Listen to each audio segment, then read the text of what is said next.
Good morning, students. Now, today I will teach you the poem The Labyrinth Top. Okay? अब labyrinth top means क्या है बेटा? labyrinth means क्या है? सबसे पहले तो आपको मतलब इसका बता दें, फिर आगे हम इसका और बताएंगे। labyrinth एक जहरीला पेड़ होता है, ठीक है बेटा? labyrinth जो है एक जहरीला पेड़ होता है और इसको जैसे हिंदी में क्या कहते हैं? अमलतास। अमलतास का पेड़, जो अमलतास का पेड़ होता है, इसकी पत्तियां भी जो होती हैं, ये फूल, इसमें पीले पीले फूल निकलते हैं और इसमें बीज रहता है। आपने अक्सर ये पेड़ सड़क के किनारे पर देखा होगा, सब बच्चों ने देखा, बच्चे क्या सभी हम भी देखते हैं। जैसे स्टेशन रोड पे चले जाइए तो स्टेशन रोड पे भी आप देखेंगे किस तरह से आपको ये दिखेगा, किनारे किनारे सब लगा हुआ है, ये अमलतास का पेड़ लगा हुआ है, ठीक है। तो ये कवि जो हैं, अब कवि के लिए थोड़ा हम बताते हैं, इसके कवि कौन है? टेड ह्यूग्स, ठीक है। कौन है? Ted Hughes. अब टेड ह्यूग्स का थोड़ा सा इनके बारे में जान लीजिए। Ted Hughes was a famous translator. He was born on 17 August 1930. He would write children's books. He was married to Sylvia Plath. He died on the 28 October 1998. क्या कह रहे हैं? जो टेड ह्यूग्स है वॉज ए फेमस ट्रांसलेटर, बहुत अच्छे translator थे। ही was born, वो उनका जन्म हुआ था 17 अगस्त 1930 में और he would write children's book. अब ये बच्चों की किताबं लिखते थे। तो अब आप समझ जाइए, जो बच्चों की बुक लिखते हैं तो वो इंटरेस्टिंग तो होनी ही है बेटा, क्योंकि बच्चे जिसमें इंटरेस्ट होता है वो उसी को ज्यादा चाव से पढ़ते हैं, ज्यादा अच्छे मन से पढ़ते हैं। और जब बोरियत लगती है चैप्टर तो वो उनको पढ़ना नहीं चाहे, थोड़ा सा पढ़ें फिर हटा देते थे। लेकिन नहीं, इस पोएट ने बच्चों का बहुत ध्यान रखा है और बहुत ध्यान रखकर उन्होंने इस पोयम को लिखा है। अच्छा, अब इसमें बता रहे हैं about the poem. In this poem, the poet describes how two little birds awakens the quiet and the sleepy labyrinth top into the thrilling experience. अब इस पोयम में क्या है?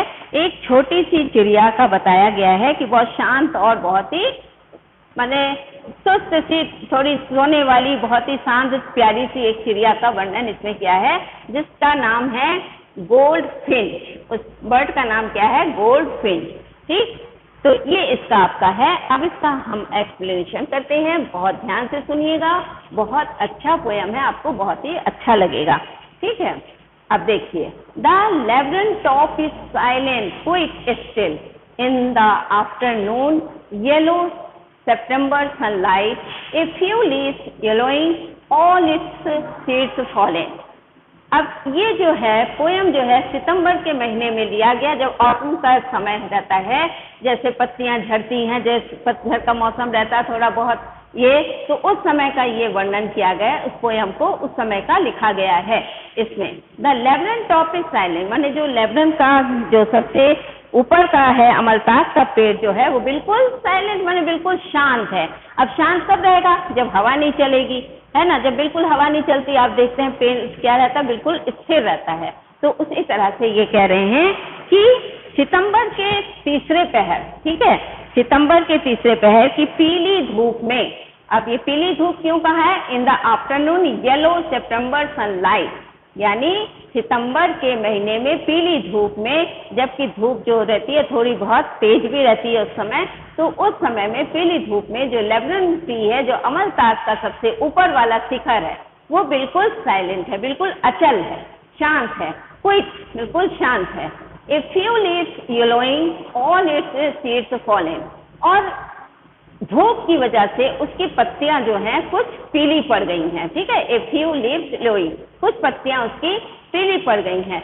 ऑल इट्स सीड्स, और उसके जितने बीज हैं वो नीचे गिर गए हैं, नीचे गिरे पड़े हैं, क्योंकि सूख गए हैं तो सब नीचे गिरे हैं, ठीक। Now next, till the gold Finch comes with A twisting chirp, a suddenness, a startlement at a branch end, then sleep as a lizard and a alert and a abrupt.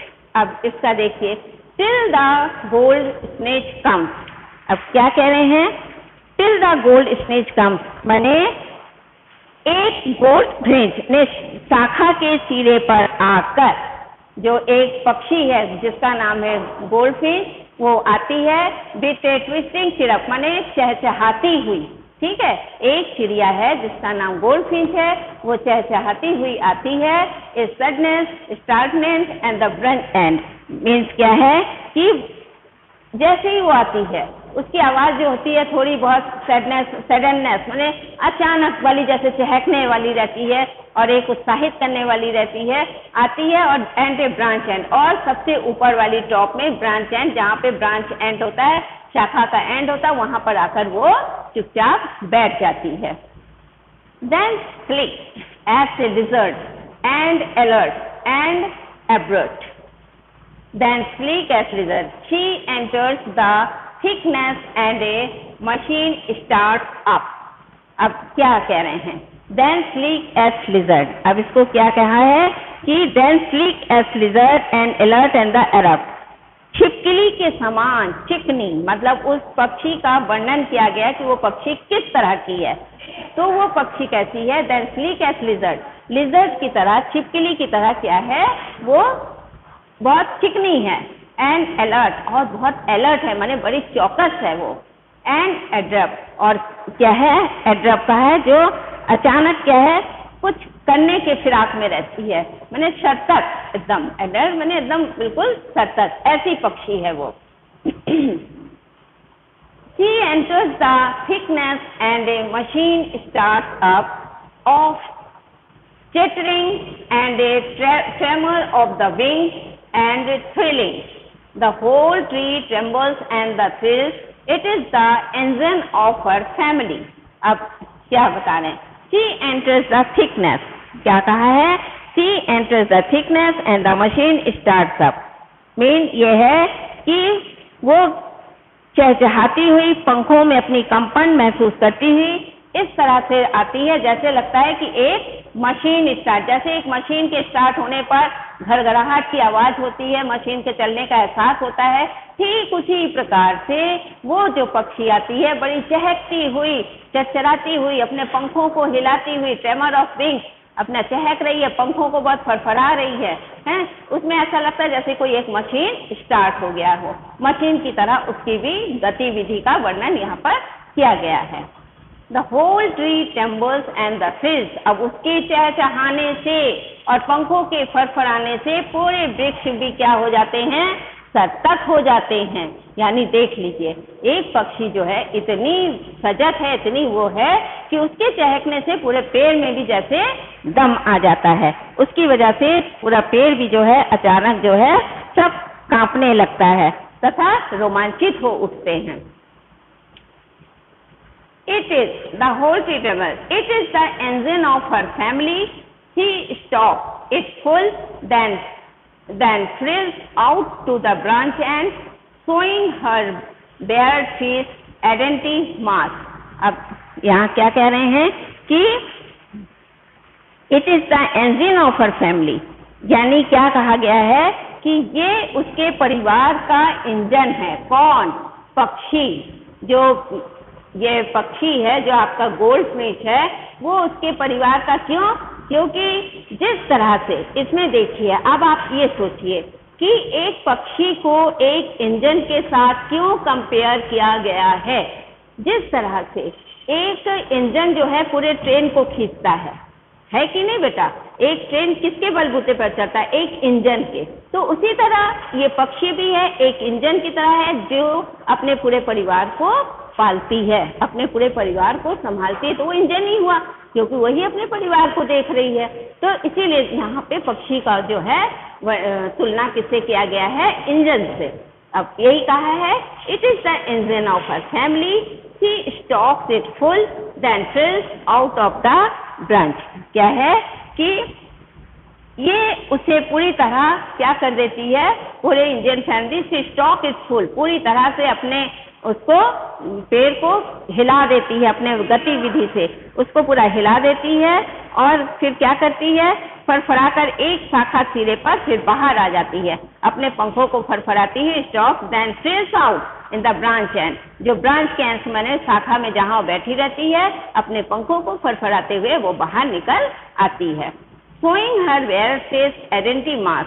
अब देखिए, जैसे किसी न किसी के चेहरे पर एक जन्म चिन्ह होता है ना बेटा, चेहरे में हो या बदन में हो, कहीं भी एक लक्षण जिसको कहते हैं, इस तरह का कुछ एक होता है। तो इस पक्षी का भी बता रहे हैं कि इसके मुंह में है, जैसे चोंच के पास, आप अगर इस पक्षी को देखे होंगे, ये बहुत प्यारी सी पक्षी पीले रंग की होती है। अब देखिए, ये भी पीले रंग की है और पेड़ की पत्तियां पीली है, तो ये ऐसे उसमें जैसे बिल्कुल घुल मिल जाती है कि पता ही नहीं चलता कि कौन सी पत्ती है और कौन सी चिड़िया है। और इसके चोंच के पास, इसके मुंह में आप धारियां पड़ी हुई रहती हैं, ठीक है। जो पक्षी के चोंच होते हैं उसके पास कुछ धारियां से पड़ी रहती, जो कि उसके क्या कह रहे हैं, उसको आइडेंटिटी देते हैं, उसके जन्म निशान है कि ये वाली पक्षी है। Then with arid delicate whistle chirrup whispering she launches away towards the infinite,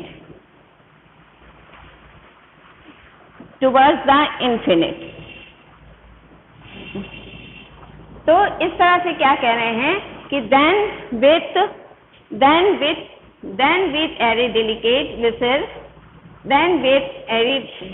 whistle chirrup whispering, ठीक है, chirrup whispering she launches away towards the infinite। अब क्या है कि फिर वह अलौकिक कोमल छिटी सी आवाज निकालती हुई, मैंने इसकी आवाज को भी क्या कहा, बड़ी कोमल सी आवाज है।